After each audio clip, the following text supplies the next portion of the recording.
Hello, thank you for joining me. I'm doing an outside broadcast today, so this could go well or wrong depending on what noises we hear as I'm trying to give you your reading. Okay, so it's Sunday the 30th of April, and I'm going to pick two cards. The first is going to symbolise April, and the second is going to symbolise maybe what we've got to look forward to in May. All right, so let's see if we can have a lesson. All right, Justice. All right, wow, look at the shine coming off of that sword. You don't want to mess with her, would you? All right, so as we look back in April, Justice asks us to really be true to ourselves. And I feel that that's the really big message. I'm getting a shiver down my spine. I don't know if that's because I'm out and it's not as warm as I thought it would be. But have you been true to yourself? Have you followed your path? I feel that that's a really significant thing that Justice is wanting us to say. Now, Justice can be quite harsh. Not everybody likes it when they actually show up, this card. This one and Judgment, they get a bit of a bad rap. But what they're trying to do is be that kind of stern parent that makes you look at yourself, and it can feel really uncomfortable, especially if you're not quite living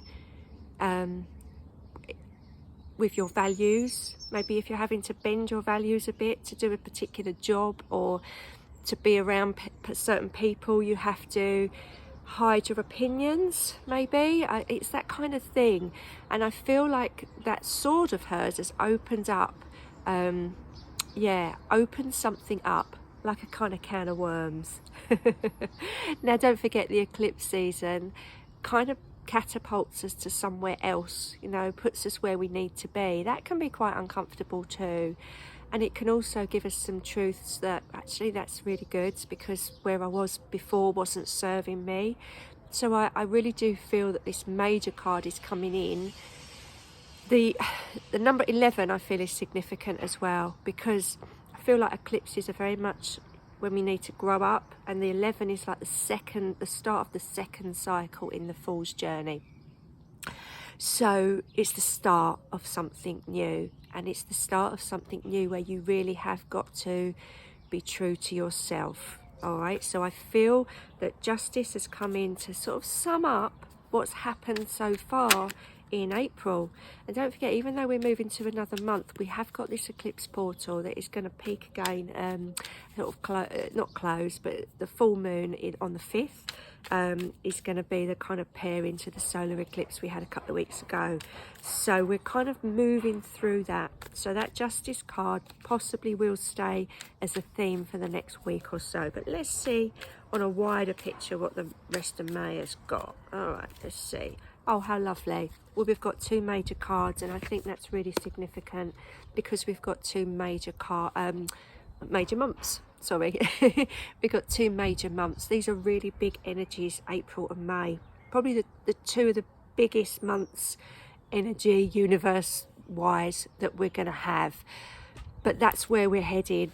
Yeah, so all this harshness, all this stuff that you've had to face, go through, you know, if you're losing things that, you know, you were conditioned to believe one way and you've suddenly realised that that's not true, it's all to set you free, to bring you to this beautiful sunny place. And it's funny, I'm looking at these sunflowers, got me little seeds down there that are just starting to grow, you know, and before we know it, they'll be as high as the wall that I'm sitting next to. That does take time. So I feel that sunflower link is, you know, yes, it's May, but it's leading you to somewhere. You might not get everything you want. I feel very drawn to saying August with this card. I don't know why, but I guess that's when my sunflowers are going to start flowering. But yeah, it's leading you to a really happier place. And I'm very drawn to these butterflies. You know, they're flying high, aren't they? And that's the signal of a transformation. I don't know if you remember a couple of days ago we had the death card, and the picture was two ladies kind of caught up in a cocoon in like a chrysalis state. Well, that might be us at the moment, but this is kind of where we're going. So it's a really beautiful card. So say that's the start of the 11 and 19. So if you think the cycle is from 1 to 20, say that, yep, okay, April perhaps was the beginning of the cycle, but 19 is towards the end of it. So we've got a really positive cycle coming up. That doesn't mean to say everything's, you know, sometimes it possibly won't feel like it. Sometimes those harsh truths do have to come in and lead us in the direction that we need to go. But this Sun card is the direction. So that's a really lovely positive message. So if you are going through some tough stuff at the moment, just remember, even those really challenging circumstances are for the higher good, for your soul to progress where it needs to go. All right, so I really hope that helped. I'll be back again on Monday with another reading for you. If you haven't already, please do like and subscribe to my channel, and have a lovely day. Bye for now.